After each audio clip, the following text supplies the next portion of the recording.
and we wanted to select the best pedagogy for the students from their perspective, because we are also cognizant that we don't want educators to completely revamp their lessons in order to introduce data science.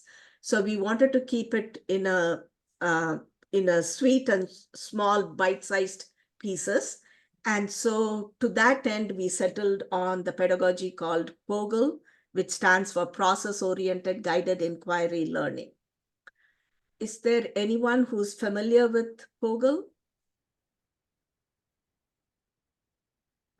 Yes. Yeah, no, okay. I mean, we've heard of it, but Heard of it. I haven't done it. Okay. So some of the commonly referenced teaching pedagogies nowadays, at least in of late, are project-based learning. I'm sure most of you have heard of that. Yes. Problem-based learning, inquiry-based learning. If you go to math conferences, you will have several sessions of IBL sessions, and now it's process-oriented guided inquiry learning. So we wanted to kind of give you a brief overview of what these different pedagogies are, and then go into detail on POGIL. So project-based learning and problem-based learning are always confusing. What exactly is PBL? Because both are acronyms, PBL. So I found this one Venn diagram that I thought captured most of it. So both are common or similar in the sense that they both solve real-world problems. They both expect the students to use cross-disciplinary knowledge, so not just from one discipline. And of course, the general skills of problem solving, critical thinking, creativity, and so on. So they share those features. Project-based learning is the purple circle on the left. Problem-based learning is the reddish-orange circle on the right. I apologize if the colors are jarring. I just took this graphic from that link at the bottom. But the features that stand out in project-based learning are it is a few weeks time frame is required in order to implement project-based learning. And students are given the voice and choice in deciding how to go about solving the problem they are trying to solve. And the end goal is they have to create a public-facing product. That product could be either a dashboard, it could be a op-ed piece, it could be a panel discussion, it could be some such public-facing product that they will then present to the community or the stakeholders from where that project problem was derived. And this work is mostly done out of class. There is teamwork in this, and I think I told you the authenticity of the problem is very important. In problem-based learning, on the other hand, it is on a smaller time scale, a few days at a maximum.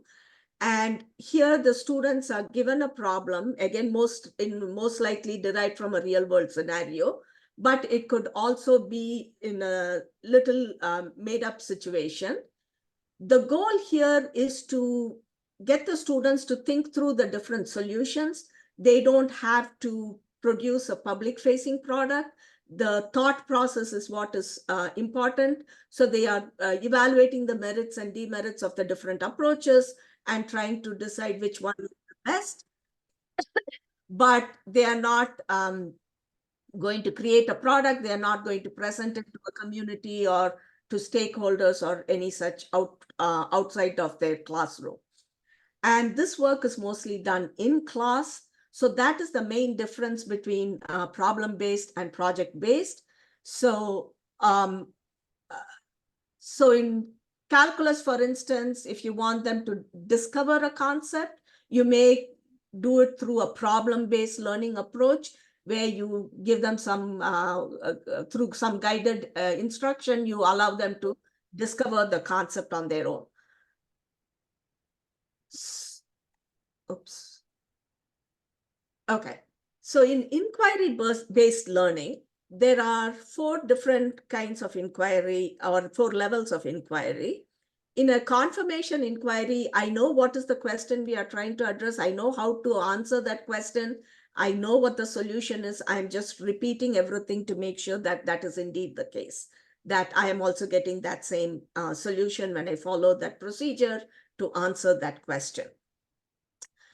And in a structured inquiry, the question and the procedure are given, but the students have to use that procedure to figure out the solution to the question.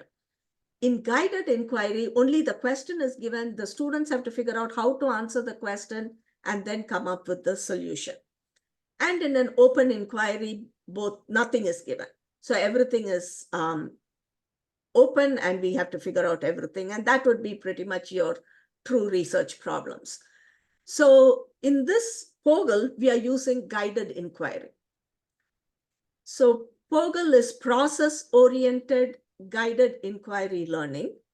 So in the guided inquiry model, they start with exploration of a model. And through the exploration of a model, the students would invent concepts, and through identifying patterns, relationships, etc. In our context, the model will be a data, and the students are trying to identify patterns and relationships within the data.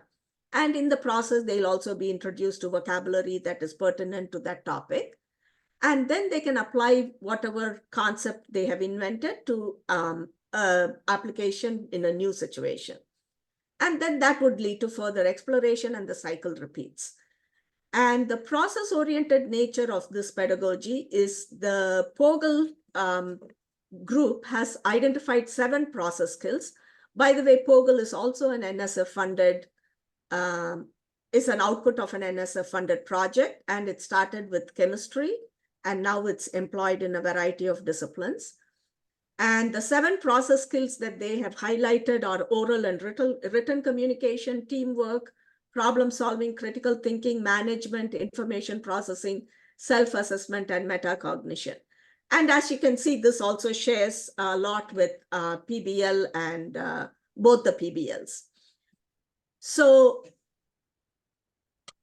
I think, okay. So before we go into how the POGIL is implemented, one way to think of POGIL as, you could probably say project-based learning is POGIL on steroids.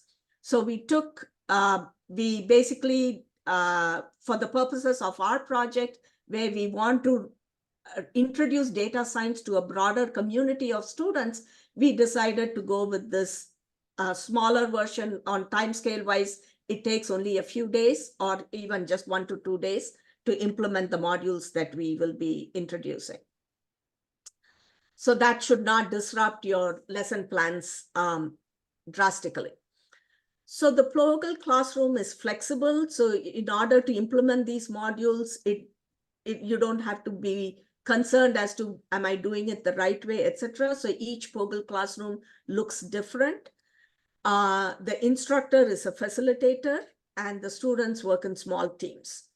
So those are some of the characteristics. They have also identified core characteristics and additional. When I say they, I mean the POGIL team. So if you go to pogil.org, you will see details about the POGIL project. And of course, the team is changing because it's been around for quite some time now. Oh, I'm going back, sorry. So what are the core characteristics? So students work in teams of 3 to 4. And the activity that they use during their teamwork is specifically designed as a POGIL activity. And so that is what is implemented. And the students work during class, so they are not going to work on it outside of class like in project-based learning. The purpose of the instructor is solely to act as a facilitator, to guide them along, and possibly answer a few questions here and there maybe, but most importantly, to prod them in their discussions. So the instructor is just circulating between the teams, trying to get their discussions going. Additionally, you may have additional features in a POGIL classroom. You could have assigned roles for the students within the team. So we will talk about those roles. And it is invariably a POGIL activity is the first introduction to that concept for the students. So through this activity, they learn about that concept and they get familiar with the concept, and then the instructor takes it from there.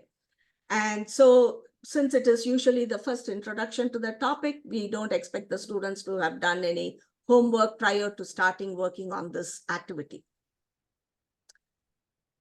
So the student roles within the team are a recorder who will record all the answers and questions, a speaker who will talk to the facilitator, that would be the instructor, as well as other teams, because sometimes they can walk around to the other teams to figure out, are they also getting those answers, or are they also thinking like them, etc.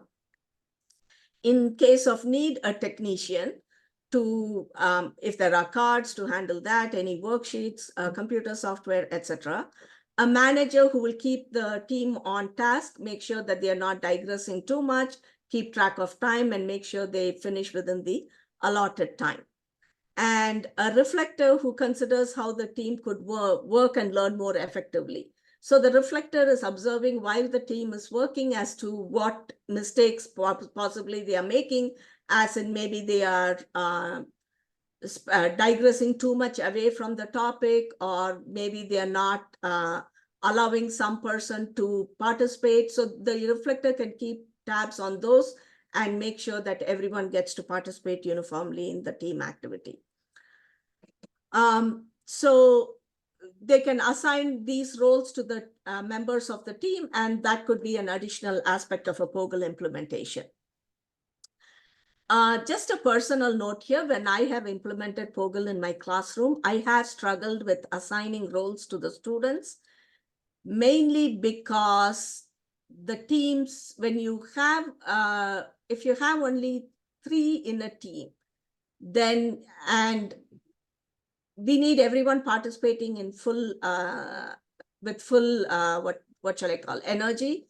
So when some members are not like that, it does make it difficult. If someone is very quiet, it does make it difficult. So I have struggled in assigning roles, but they seem okay when they are just working on it like a worksheet, as opposed to having these roles, because then in addition to thinking about the problem, they're also having to keep track of these additional things. So I personally have struggled in assigning roles to the students and making sure they're doing that part, but I've succeeded in getting the students to work through the activity and try to get understand the concept that we were going to introduce.